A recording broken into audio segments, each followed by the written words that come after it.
Good evening. Welcome to the Planning and Zoning Commission meeting for July 28th, 2026. Call this meeting to order. Heidi, can you please verify a quorum? AJ Mosqueda, Present. Ron Rice, Jim Allen, Present. Tim Bowers, Here. Danny Bryant, Here. Matias Rosales, Present. Scott Mulhern, Ugo Garcia, Bobby McDermott, Present. Ron Van Way. Here. Mr. Chairman, you do have a quorum. Thank you. If you'd all please rise and join me in the Pledge of Allegiance. I pledge allegiance To the flag of the United States of America and to the republic for which it stands, one nation, under God, indivisible, with liberty and justice for all. Thank you. For tonight, if you wish to speak at the podium, please sign in at the sheet in the back. Before you speak at the podium, please state your name and address for the record. Please address me as the chairman. Do not speak to the audience or staff. If you have any handouts to give to the commission, please give them to the administrative staff and they will distribute them to us. Restrooms are right outside the door here to the left, and nothing but except for water is authorized inside the meeting room. First item on the list tonight is approval of Planning and Zoning Commission regular meeting minutes of June 23rd of 2026. Have a motion. Yes, I make a motion to approve and accept the meeting minutes of June as presented.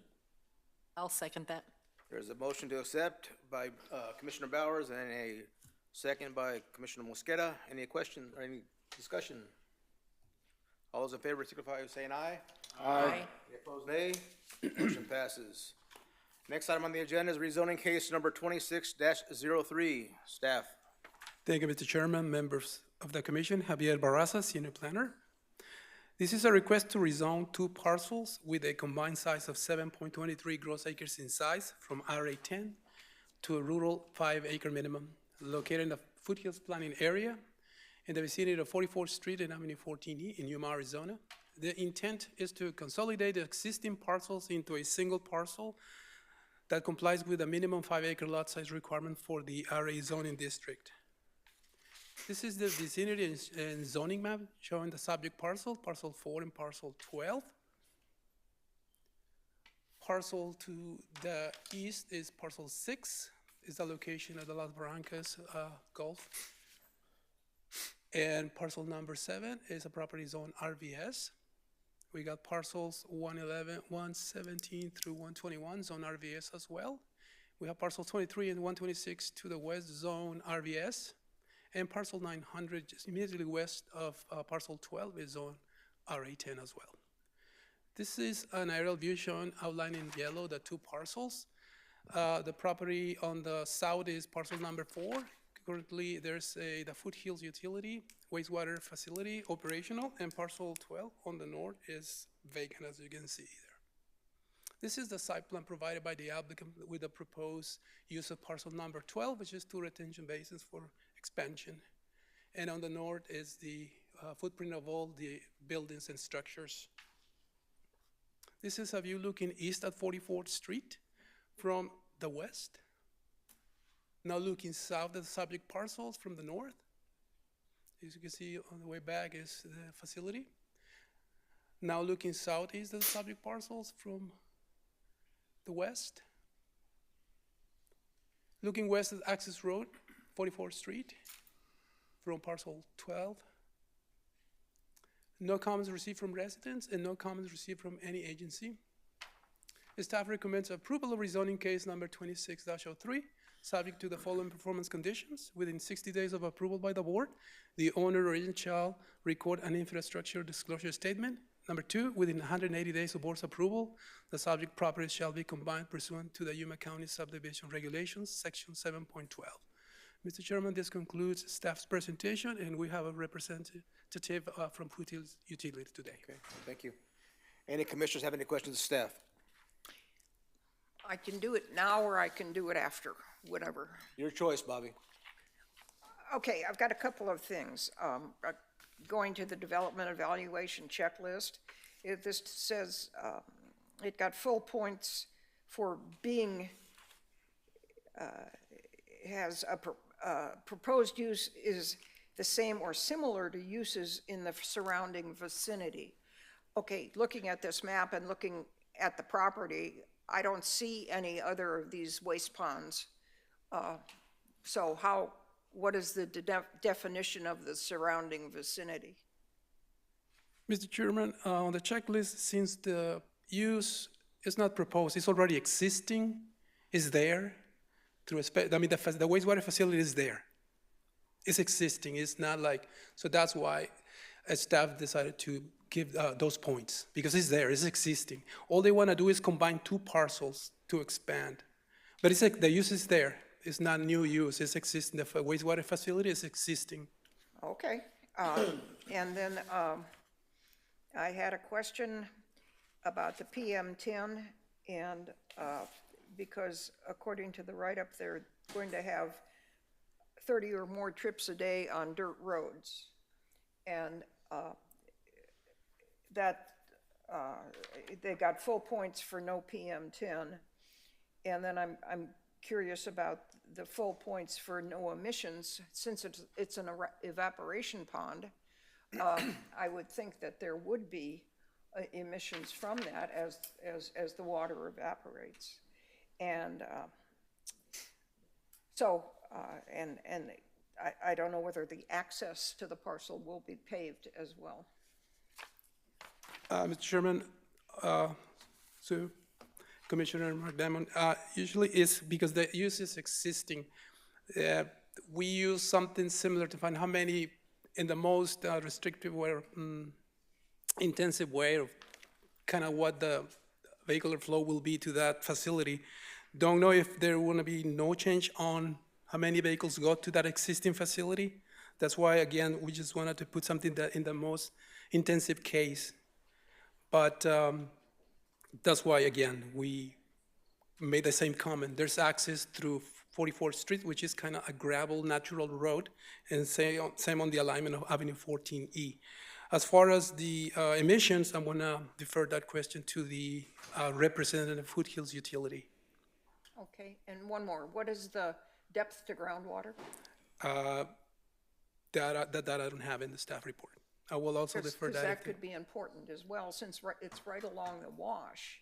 You're going to get a lot of water coming in from the side in that sandy soil. And I'm just curious, again, since it's not, it's an unlined infiltration pond and not an evaporation pond where it's sealed, just what the effect of whatever materials they're evaporating or that they're putting in there are going to have on the water table because there are a lot of wells out in that area. Okay, same, I will defer that question to the applicant.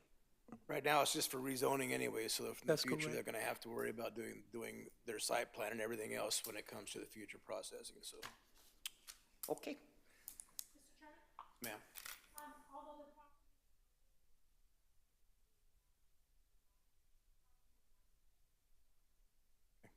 Thank you. You're welcome. Any other commissioners have any questions of staff? Seeing none, open up to the public and ask the requester to come forward, please, and speak first, if he wishes to, he or she wishes to. Yep. Please state your name and address for the record. My name is Matthew Thompson. My address is 13349 East 55th Drive, and that is located in the Foothills. I am the wastewater operations manager for Foothills Utilities, so I can definitely answer, quite a few of the questions you may have. I can start off by saying that, yes, we do plan on using the area to the north of the existing facility for infiltration basins. Current depth to groundwater is actually 298 feet below ground surface. The wastewater facility actively uses 3 injection wells currently, Vadozone wells. These infiltration ponds are going to be roughly 3 to 4 feet deep, and they would be our last point of discharge as we are currently feeding the pond to the west for the Las Barrancas Golf Course. In the winter months, they're just not able to handle all of the water that we can send them, and we do plan on expanding the plant. Its current limitation per ADQ permitting is 1.3 million gallons a day, and we plan on pushing that up to about 2.2 as we are in the process of abandoning one of our other facilities. So we will be redirecting flow from that facility to this one. A lot of that has to do with residential complaints that Far West Water and Sewer used to receive based on odor emissions. One of the slides that was on here currently actually shows our active odor control that was just recently built and is running. And it's night and day out there. So, we're investing heavily in the area to try and do things the right way. With the note on increased traffic in the area. During construction, there may be some dust issues, but we are planning on putting that on our contractors to increase water truck routes. We internally actually spray down this road 3 to 4 times a week. It's usually Mondays, Wednesdays, and Fridays, typically early mornings or mid-afternoons, depending on the wind. We don't like the dust out there either. And we are out there, relatively desert area. That's pretty much our plans for the site. I can definitely answer any other questions you guys may have. Thank you. Any commissioners have any questions, staff? Yes. Now, how does the material get to the site? Does it all come in trucks? By material, you mean? Well, they're settling ponds for sewage, right? No, they're gonna be infiltration basins for our discharged treated water, for our effluent. Okay, so this is not raw stuff coming in? No. Okay. No, well, ma'am. It wasn't clear. They're gonna dig ponds, basically. Yeah, we're going to be removing 3 to 5 feet of soil, and there will be boreholes drilled that will basically be filled with like a pea gravel to aid in quicker infiltration. So we don't really plan on having any standing water out there.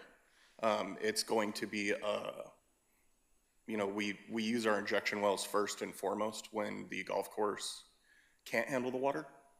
And then in the event that we have too much to discharge, we'll be able to rely on the infiltration basins. Okay. Do you anticipate any mosquito problems or insect problems from the open ponds? No, we don't. In the event that we do have standing water, it will most likely be chlorinated before discharge Okay. to that pond, and if not, it will be aerated.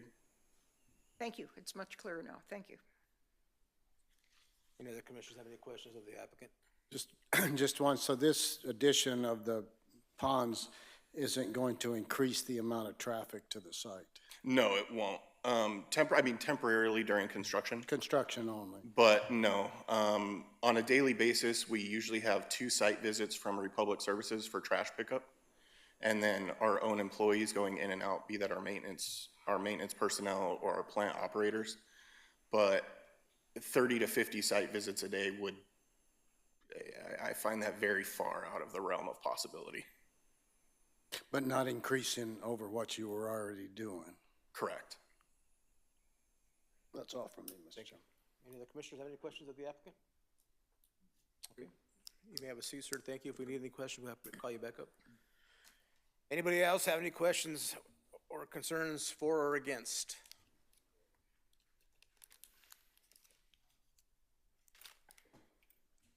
Please state your name and your parcel number. Mr. Chairman, Aaron Selliott, 728-07001. This parcel is literally I don't know, 2 parcels south of mine. And I can tell you that when they brought up expanding their service area and their monopoly over the service area in the foothills, I was at the corporate commission when they spoke there, and they specifically said that the golf course was going to be able to handle all effluent and process it there. I was physically in that meeting in Phoenix when that was said. They were not supposed to be expanding ponds, to the first point. To the second point, everyone knows in the foothills the smell has been something we've been dealing with for a very long time.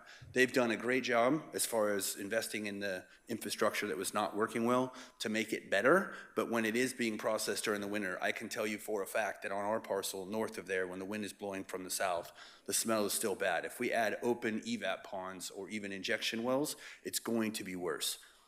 I would urge that we revisit what they said at the corporate commission, first of all, and hold them to that. And then second of all, and more importantly, we should, if they want to expand, they should be able to provide a better service to the people in the foothills before anything that's an above-ground evap pond is even considered.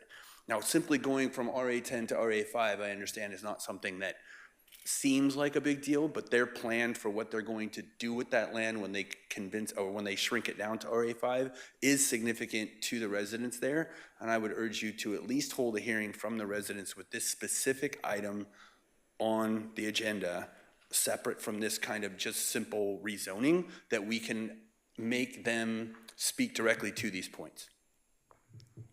So I would ask that they, oh, and also the groundwater depth is not the depth that he said. My well is only 220 feet, and I'm 50 feet higher than they are at this location. So the well that we drilled 2 parcels west of here, the depth was 112 feet. So the distance between where they're gonna have evap ponds and groundwater is, or the ground aqueduct, I should say, below the wash, 10 feet above wash level is 112 feet, for a fact. And you can look that up on the well registry for and with the state. Mr. Chairman. Thank you. Anybody else have any comments for or against? Seeing none, I'll bring it back to the commission for discussion and action. Mr. Chairman, I think it might be appropriate to ask the applicant to come up and address what we just heard, Okay. if that would be acceptable. Yeah, definitely. So the active wastewater facility that's on the south parcel, we have a monitoring well that is required by ADEQ, where we monthly test groundwater levels. And every single month where our monitoring well is, it is anywhere from 275 to 300 feet, variable change. And a lot of that has to do with the drawdown of that well from a production well that is owned by Great Expectations, which is the owner of the Las Barrancas golf course. As per the odor, the gentleman is correct. In the winter, there used to be a large issue with odor. The currently installed biofilter has only been running for 2 months. So as of right now, you can go on site and you can't really tell. So this water that you would be diverting to the retention ponds, or not the retention ponds, you call them something else, what do you call them? Infiltration basins? Infiltration basins. Would that have an odor to it? It wouldn't. Not unless it was standing water. And we can preemptively chlorinate that to prevent any types of odor. The only way you get odor from a Class A reclaim is in the event of algae blooms, which a lot of the water in the pond at the golf course, they do experience algae blooms, and you do get a fishy smell from that, but that's not directly related to us. But from a resident standpoint, or from the county standpoint, when you dig infiltration ponds and you tell us that you don't intend to have water standing, and if you do, you'll chlorinate it, is there any mechanism by which that's a required thing, or are you just volunteering that out of the goodness of your heart and that could change? No, we actually do that with our injection wells also, just for aquifer health. You do it voluntarily? It's Yes. not required? Correct. ADEQ does not require us to pre-chlorinate water going back into the water table because we are a Class A+ reclaim. However, we do it for aquifer health. But there's been smells, so the smells that you're taking care of has nothing to do with that? Correct. Where was the smell coming from? The original odor complaints that we used to receive came directly from the wastewater facility itself because it was lacking in odor control.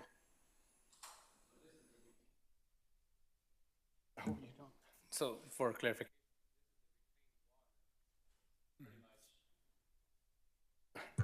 Drinkable after it's been.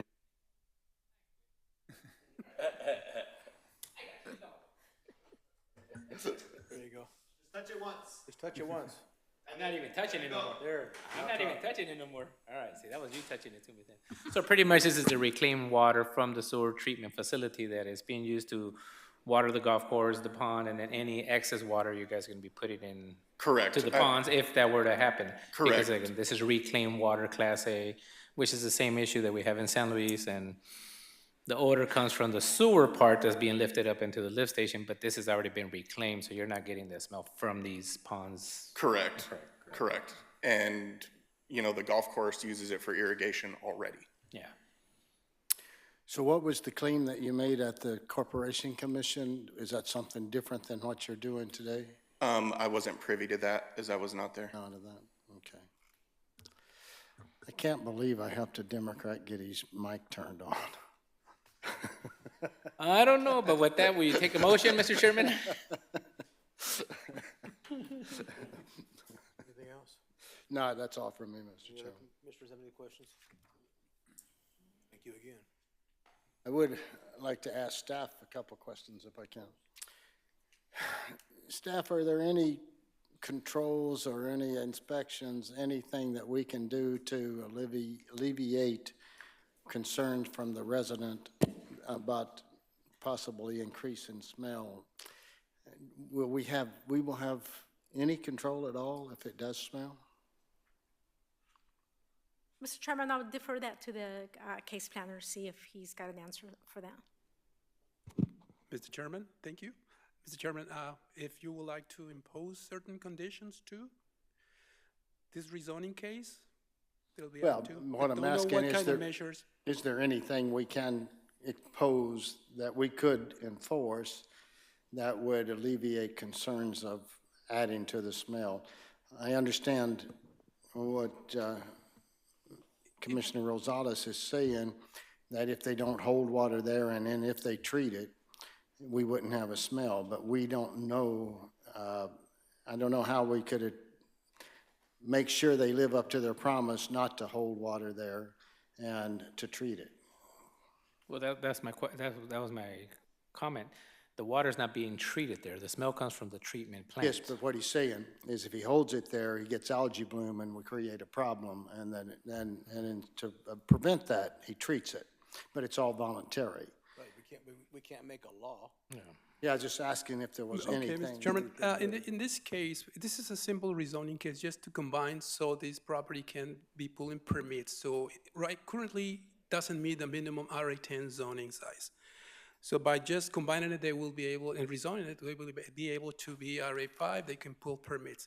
As far as conditions like that, it'll be better, it probably could be better handled as complaint-driven.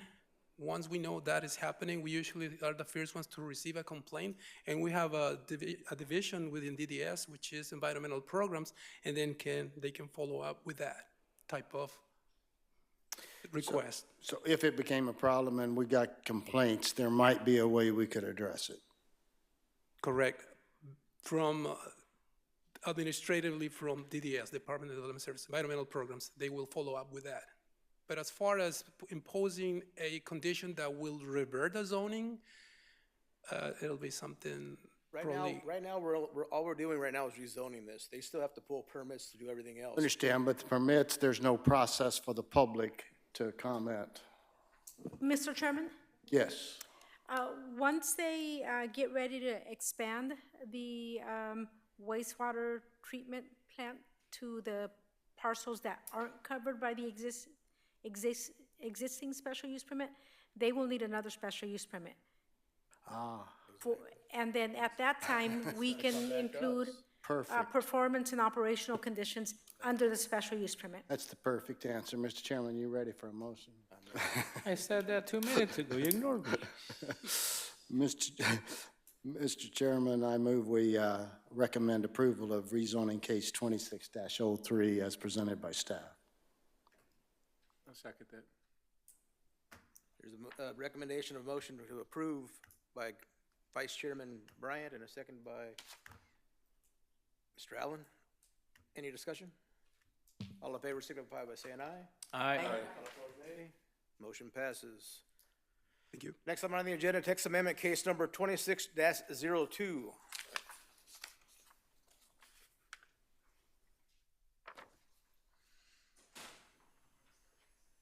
Mr. Carrillo. Good afternoon, Mr. Chairman.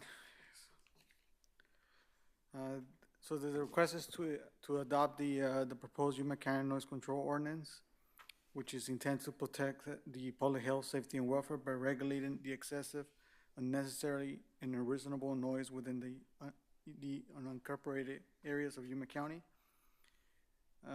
We receive a letter from a residence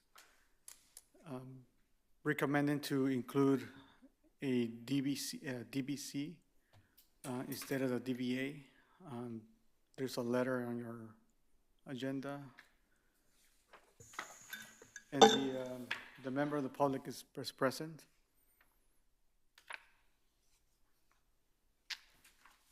By doing this, staff recommends approval of the text amendment case number 2602 to adopt the proposed Yuma County noise control ordinance. And that concludes staff presentation. Any commissioners have any questions of staff? No, sir. Seeing none, I'll open it up to the public and ask anybody have any questions for or against this text amendment. Come forward, please, and state your name and address, please, for the record.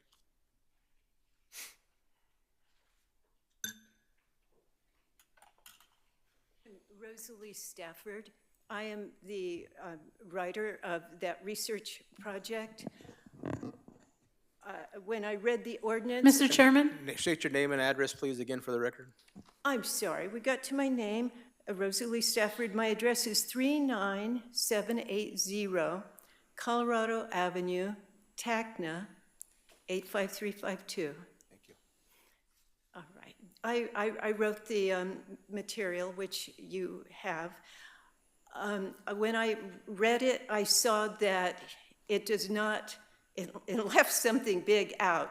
The Decibel A reader monitors, it records, it gets a read on only decibels, like what I'm making now, decibels.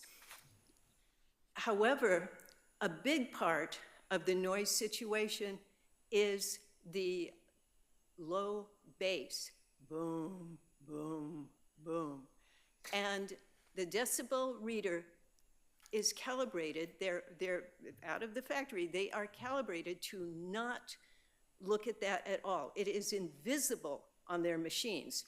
In order to get a number for that, the hertz must be looked at, not the decibels, but the hertz. And so there are readers made that combine, they're called A and C. And in order to address the public health problem of excessive noise, the hertz, the boom, boom, boom sound must be taken into consideration.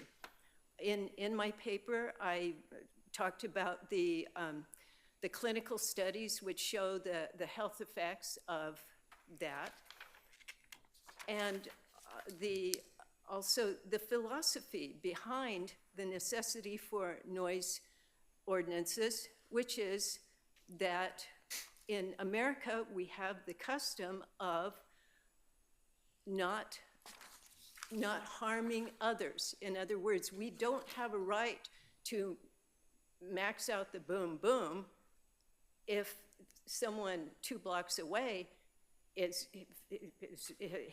windows are shaking from it. That's not the American way.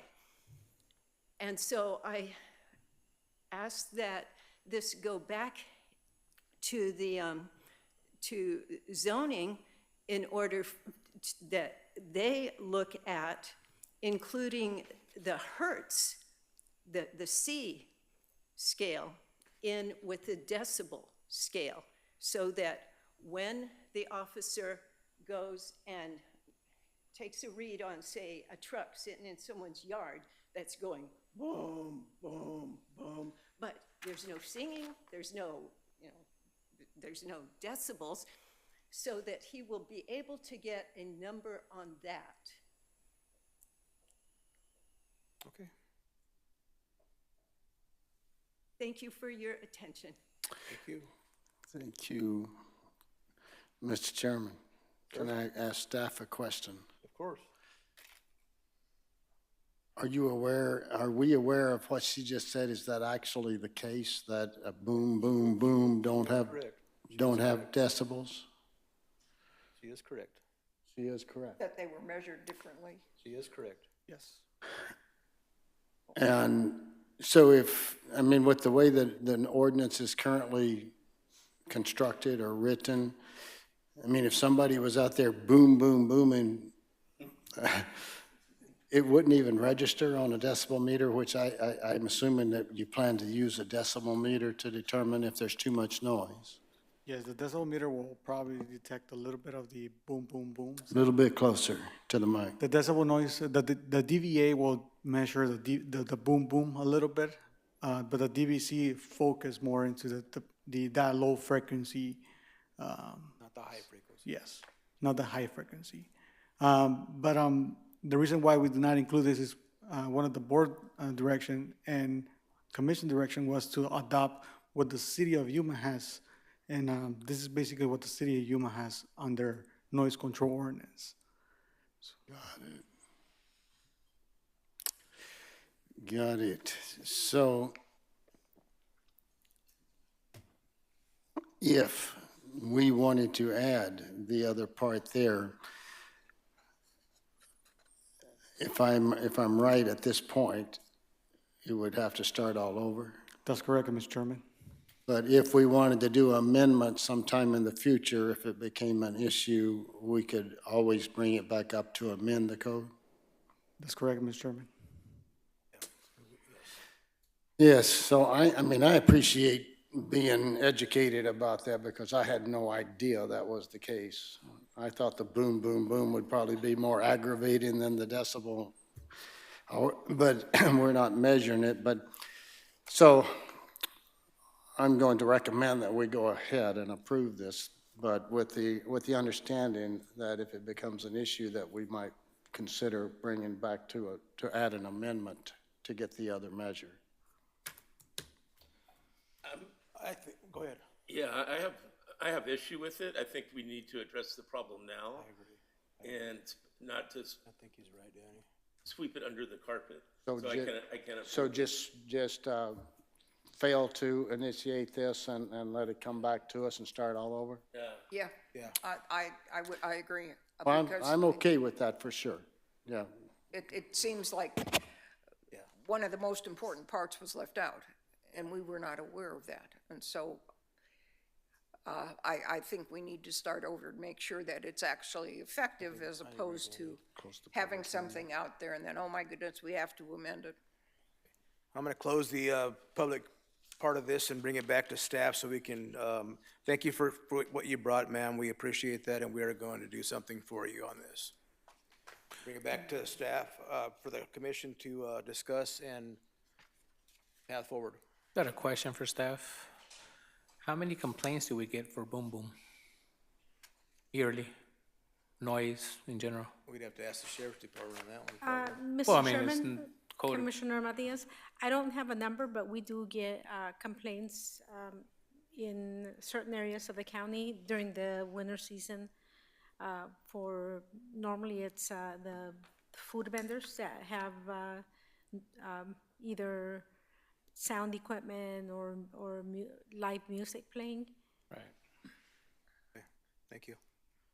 Any other commissioners have any questions of staff? If not, I will entertain a motion. I'd like to propose a motion that we reject this motion and send it back for alteration. Mr. Chairman? So the motion would be to deny this as presented? Yes. And then that Ask staff to, recommendation will go to the board. It would be up to the board to either approve it or deny it at that point. If the board denies it, then we can make revisions to it and bring it back to the Planning and Zoning Commission. Okay. I second. Okay, there's a motion to reject, deny it, and a second from Commissioner McDermott. Any questions, any comments? All those in favor signify by saying aye. Aye. Nay. Nay. Motion passes. Motion fails. no, Mr. Chairman, who is nay? Me? Okay, thank you. I can't see. Me, the one with the mic? Next item on the agenda is text amendment case number 26-03. Who is it? Mr. Chairman, this is a request to amend the zoning ordinance to limit the number of farm animals on parcels of less than 5 contiguous commercial acres that are zoned RA and that don't meet the minimum parcel size requirements for the zoning district. The change would affect section 601.01D of the Yuma County zoning ordinance, which it currently states that farms and ranches for the production of crops and or raising animals are a permitted use. So new wording would be added, which states, on parcels of less than 5 contiguous commercial acres, the raising of farm animals shall be limited to 2 animals per 10,000 square feet of side and rear yard area. Commercial feedlots are only permitted in the heavy industrial and intensive industrial zoning districts. And Mr. Chairman, staff recommends approval of text amendment case number 26-03. Thank you. Any commissioners have any questions of staff? Bobby? Yes, Mr. Chairman. In talking to some folks about this, what I was told was that most all of the counties make the landowner prove that the county, through the county assessor, that the land's primary purpose is ag through tax filings, and that Yuma County does not do that. Is that a solution perhaps to some of these problems? I'm sorry, I'm not sure if I understood what you stated. Can you restate that? Yes, that most of the counties make the landowner prove through the county assessor's office that the county, that the lands, the primary purpose of those lands is agriculture through tax filings. And Yuma County does not do that. Mr. Chairman, I believe that she's referring to the agricultural exemption. State law does not require that the property be assessed as agriculture or taxed as agriculture to be exempt from zoning. If a property meets the requirements, which is 5 or more contiguous commercial acres, and the property is used for general agricultural purposes, the use of agriculture is exempt on said properties. The purpose of this amendment is to limit the number of farm animals on parcels that don't meet the minimum acreage for agricultural exemption to 2 animals per 10,000 square feet of side and rear yard area. so what, Mr. Chairman, so Maggie, what we're dealing with tonight, it doesn't, the ag exemption thing, we're just saying that if a gentleman is using a piece of property for ag purposes, our change in zoning, in the zoning ordinance would have no effect on that person because he's an ag exempt person. And it would only affect those parcels that are under 5 acres that cannot be ag exempt. So if somebody's using it for ag purpose and they're under 4 acres or under 5 acres, this new restriction would affect that person. But it would not affect this person across the street who was doing exactly the same thing but had 5+ acres. Mr. Chairman, what is exempt is the use of the property for general agricultural purposes. Right. If you had 2 of them next door to each other, one was 4 and one was 5, this would affect the 4-acre parcel, but it would not affect the 5-acre parcel. Correct. It's 5 contiguous commercial acres, which is about 4.3 acres. No, yeah, fully. So the 5 acre can have 100 animals and the 4 acre can only have 8. Mr. Chairman, the zoning ordinance, as currently worded, states that farms and ranches for the production of crops and/or raising of animals.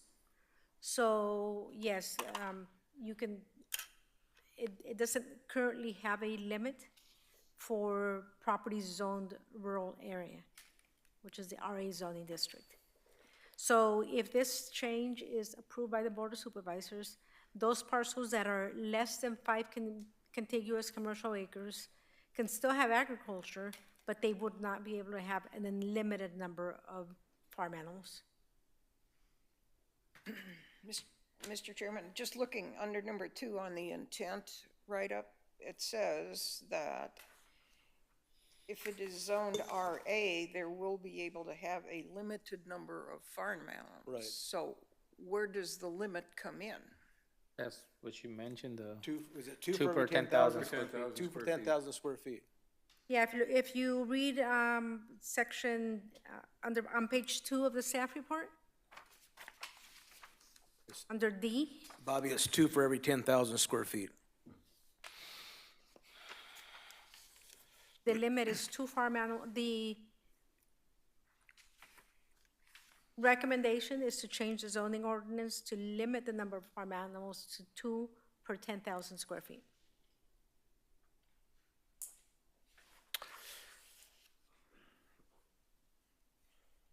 The original recommendation was 1 animal per 10,000 square feet. Right, that's what I thought. Right, and I remember we had this and we requested, that's what we're back, what we requested, right? Yes. Mr. Chairman, Maggie, do we know how many parcels of land this might affect? Mr. Chairman, no, I have not done the analysis. Do we know of any parcels of land that are currently being used for agricultural purposes that this would restrict? No, we would have to do a query in GIS. But we don't know of any, I mean, as we sat here tonight, we don't know anybody that would be restricted by this ordinance. Well, there may be some parcels that are less than 5 contiguous I commercial acres. understand there may be, I'm just asking if the county, if we know of any. Yes. We do. That are under 5 acres? Well, the one that I know of is not under 5 acres. I misstated that. I'm sorry. I misstated that. The one that I am aware of is the property is 5 or more commercial So it acres. wouldn't be effective if it's already being used for agricultural purposes? Correct. If it's over 5 acres. That's all from me, Mr. Chairman. Any other commissioners have any questions? If not, I'll open up to the public. Come on up.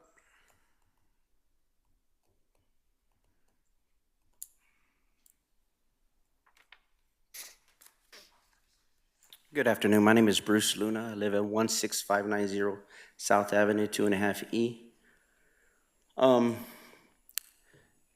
First of all, I tried to get in the building and I couldn't get in. Luckily, somebody let me in. So anybody who tried to get into this meeting couldn't get in. And to me, that's against the law. Just wanted to point that out. Second thing, I got a call from the planning and zoning on Thursday or Friday, letting me know this meeting was going to transpire. But they told me, hey, won't you let the public know? Well, it's really kind of sad because you got lots of people who have animals. Junior Livestock Committee, Nobody's here. You got FFA advisory, no one's here, and they didn't know about it. You got Yuma County, who brought in 2.1 million just this last fair for animals for the kids. They're not here because they didn't know about it. Because I talked to the vice president, and he didn't know about it. You don't have the 4-H representative here. They didn't know about it.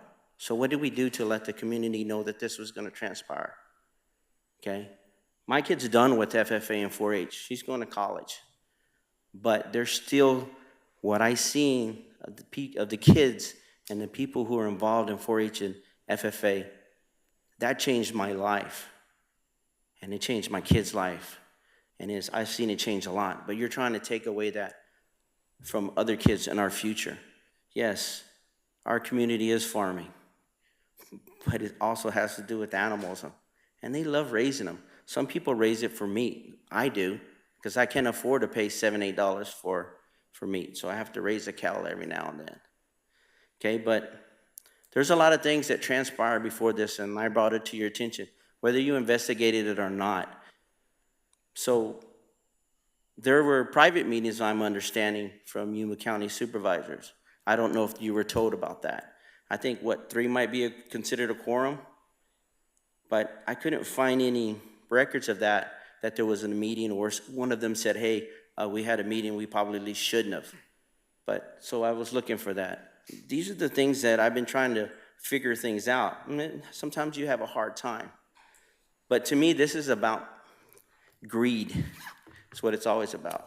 It's about money. Okay? That's what it's about. You need to table this thing and find out the questions you've been asking. Because the same question you just asked her, you asked last time. So why does she not know that answer? I know she's busy. But those questions need to be answered. How many people does it affect? If you're saying that I live on 2.5 acres, and yes, I might lease my property out for alfalfa, but the rest of it, I might grow 3 or 4 cows, and you're telling me, no, you can't do that anymore. Then why did I live out in the county? Yuma County is a special place. I could have moved anywhere in the United States, but I chose Yuma. I chose Yuma County. I invested in the property. I invested in our communities. I invested in my kids here. And I wouldn't change my decision. But I'm not exactly sure what you're trying to do, okay? Have you ever been to a city council meeting when there's something on the agenda and the mayor will usually raise his hand because he's like, hey, I'm out. I can't be in this. And I've been to Somerton's meetings as well, where there's a conflict of interest. To me, if you have a conflict of interest in this, then you need to speak up and be honest. Say, hey, you shouldn't even be involved in any of this, because that's the dangerous part, okay? But I ask that you table it completely till you research everything and notify the community, because there's nobody here. If they were to really know about it, they would be here, but there's nobody here. So that tells you automatically, hey, did we really notify the community? Anyway. Chairman, can I ask the speaker a couple of questions? Sir, you want to come back, please? Yes, sir. Yes. Yes, Mr. Bryant. Let me follow up on a couple of the things you said. I mean, the one case that you brought to our attention, or to my attention, wouldn't be affected by this at all. Yes, sir, but it's the other people who have purchased land to do things. Yes, the farming community is a great deal, but in the same token, the county will annex property to build houses. The city does the same thing. When you need the property, you take it. That's just the way it is. So do you believe, from what you were saying early on, you believe this would affect the 4-H people? Yes, sir, I do. Because I can no longer, I spend like $3,000 on pens. Okay, if you tell me I can't do that, I can't have kids have more than maybe 2 or 3 animals on my property. I mean, that just doesn't make sense. You know, you're talking 10,000 square. Okay, so you got 3 chickens on 10,000 square? I mean.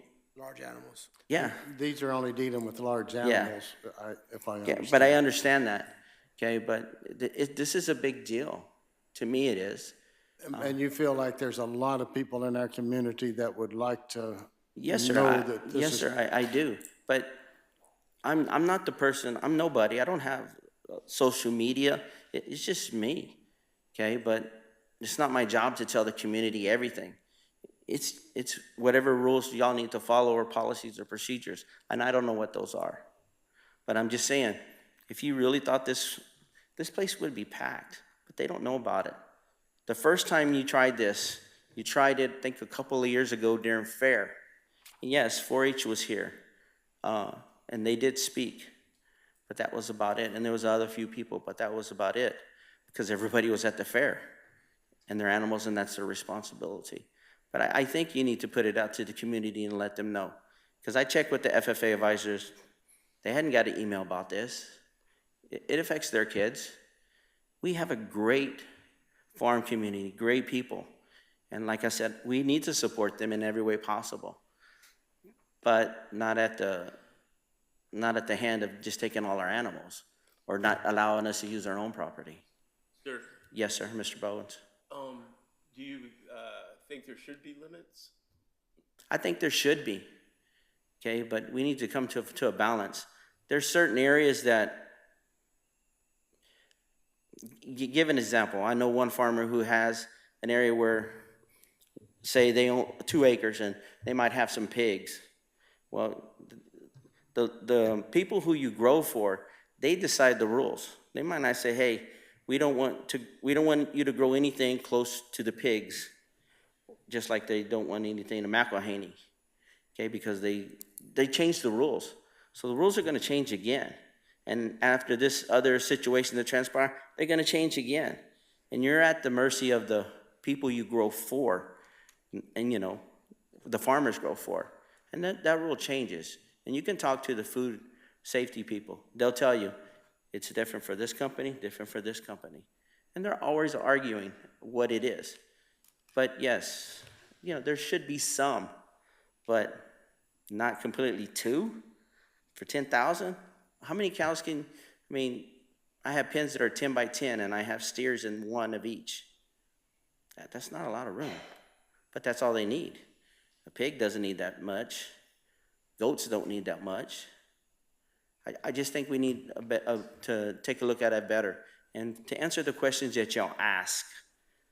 Okay, whatever you ask, you should be able to get it. There's no reason. But the community needs to know more. And I appreciate that. Am I dismissed?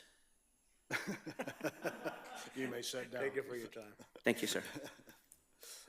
Next, Mr. Chairman, ma'am. there was a display ad in the newspaper about this hearing and this case. We also have some members of the 4-H and FFA committees on our distribution list. So the distribution list or the notice of public hearing about this case was sent to those individuals that are on our list. Whether those individuals have changed or not is something that we haven't been notified about. Thank you.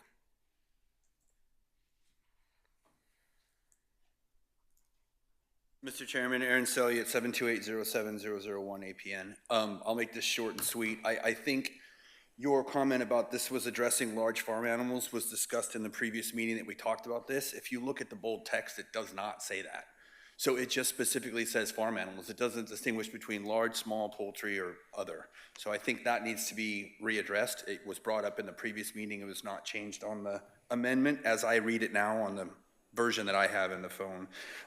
Mr. Chairman, the previous meeting, they indicated that they wanted a limit on all animals, not just large farm animals. Just want to clarify that. I don't. When you say they, who's they? I believe that Commissioner McDermott made that request. It was Ron Rice that made the request, but I Okay. thought it was. He was to double the It animals. was, right, he wanted to double the Ron- animals, but Okay, it should be. it was large one of the animals. commissioners that brought it up. Okay, well, if that's the case, then we do need to redo that for sure then. There's 2 chickens is not gonna make it. And also the poultry size flies in the face of state law as well, because as you know, the poultry laws were changed so that even in small backyards, you can raise chickens in Arizona. So Raise hens. What's that? You raise hens, not roosters. Correct, but chickens in general, absolutely, I agree with you. But this doesn't create a sex list either, so. Yuma County needs to hear from the stakeholders, I agree with the previous speaker on that, and those are the only two things I wanted to bring up, unless there's questions, Mr. Chairman, thank you. Thank you. Anybody else in the audience like to speak on this issue, for or against? See, now to bring it back to the commission for discussion and action. Mr. Bryant. Yeah, Mr. Chairman, asked Maggie. Maggie, again, our options are to just deny this request and start all over, is that right? Correct.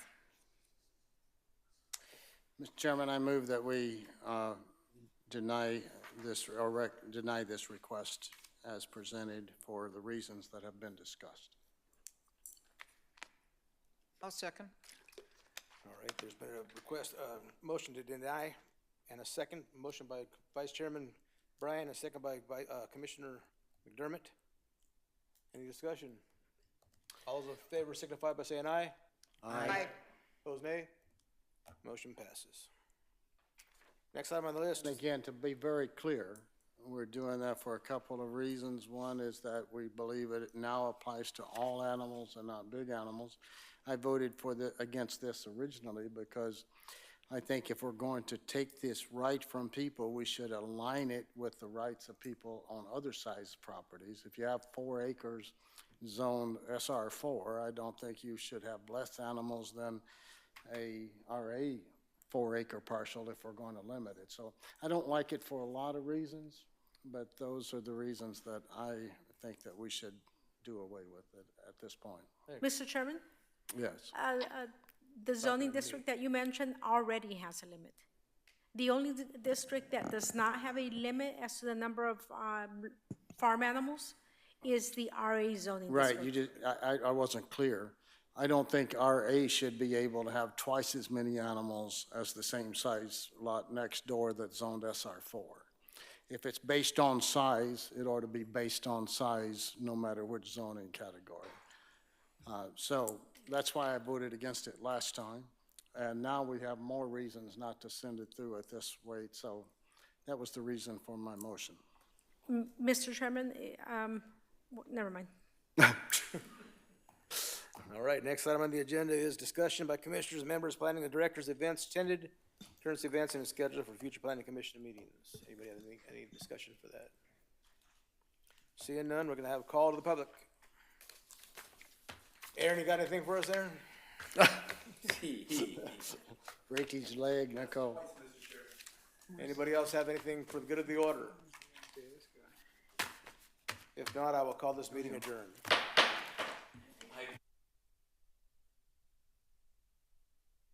I'm confused with you guys. Last time the issue was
And your name? Sandra Cole. there we go. Thank you. I'm here for the second time on the same place, and I know I've researched all the laws about Airbnbs. Our life has turned into a living nightmare being next to. It's not just an Airbnb, it's a hotel. We moved here to buy out in the county so that we wouldn't have neighbors piled on top of us. But this Airbnb, he has split the home up into 4 different sections. I have brought proof. He has split this house up. I've even come to check for permits, no permits. When I have reported it, and I've gone to the county, they have told me that they're allowed to do whatever they want to their property, and it's like my neighbors that are with me on the other side, who also have a problem, they just built buildings, and the county came out to make sure they didn't have bathrooms.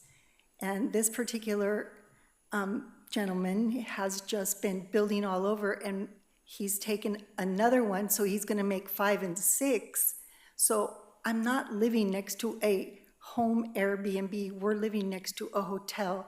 We have 15 to 20 cars at any given time going in and out of this Airbnb.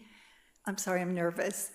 We have, they'll forget where they're turning, they'll drive on our property. So we're now having to put up fencing and do all kinds of other stuff. And so I started researching the nuisance law. It's affecting it's affecting us. I mean, my husband works out of state, I'm home alone. And when I've called the police, they say if they come on my property, shoot them. This is what I'm getting, and that's why I'm here tonight. He keeps doing everything, and when we've approached him, I'm then a racist. I'm not a racist. I'm just a homeowner that would like to have peace and enjoy my property. I deal with their trash, their smoking. So their guests, and it's a 3-acre lot, their guests decide to come over to my side to smoke, but these sheds that he previously had a auto shop in, and the county shut that down, and I thank you, but now it's going into more rooms at the inn, and there just needs to be more transparency. There needs to be something and I've looked all over Phoenix, a lot of other areas have more specific laws. We came here, we looked up everything. They're registered as a rental, not Airbnb. So I just think there needs to be more diligence put on these, but we don't know who's coming and going in this place, and I have a teenager living there, and I've dealt with drugs being smoked. I know they're legal, but there's also nuisance laws on that if it's coming over to my property. There's just so many things, and I know it seems petty, but it's been going on for 3 years, and I would appreciate some answers and what can be done to alleviate this issue. Thank you. And I have pictures for We're not allowed to talk all to you. the illegal stuff. Open to the public, we can't discuss anything with you. So I would ask Maggie, can she talk with you, or somebody we can direct her to? Okay, after we're done, ma'am, if you'll talk with Maggie, she can give you some direction on that, okay? Okay, All right, thank you. Thank you. Anybody else have anything for call to the public, so I don't close you out? Yes.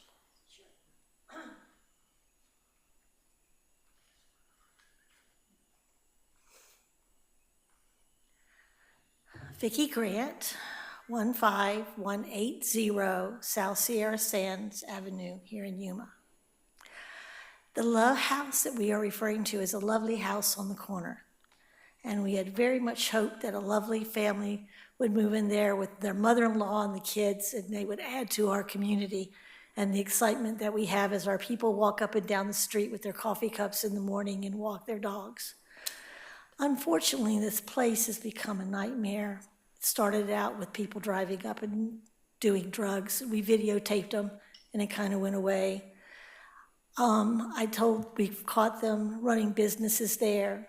They got turned in. We were threatened. People came to my gate. They were on the video, saying they were going to come to destroy our car. Our neighbor here now has to carry a gun because of the threatenings. They don't want us around. They want to turn it into a very large party place. They don't make any questions about it. Every room we can show is an LLC as a short-term rental. So they're either doing these rooms as short-term rentals or Airbnbs. So what we just want is some kind of rules to see if there can be something that helps save communities like ours from having all of these people be able to just come in and take over our community and take it away from the life that we have with our cows and our chickens and all the things that our little community has. It's very scary. We're very frightened. We know that the investors have made it very clear that they can do anything they want. And we're just sorry. We just don't want that for our community. And we're just hoping that we can look into some way to help us.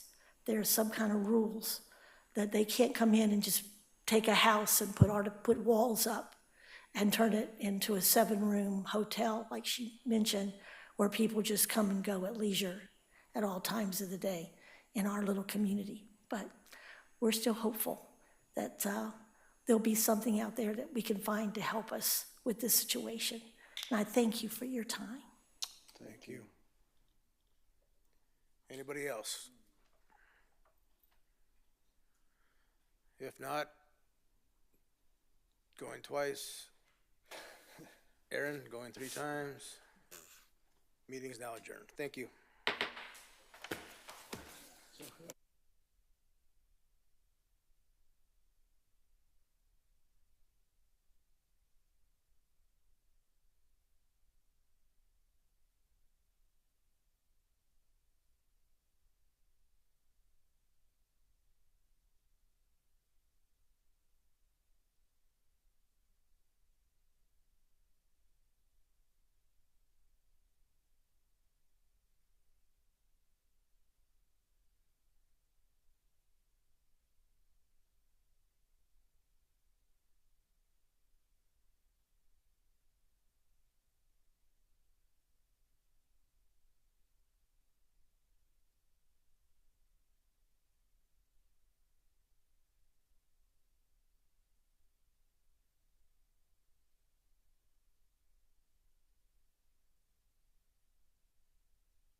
Using the equipment properly, you know, so.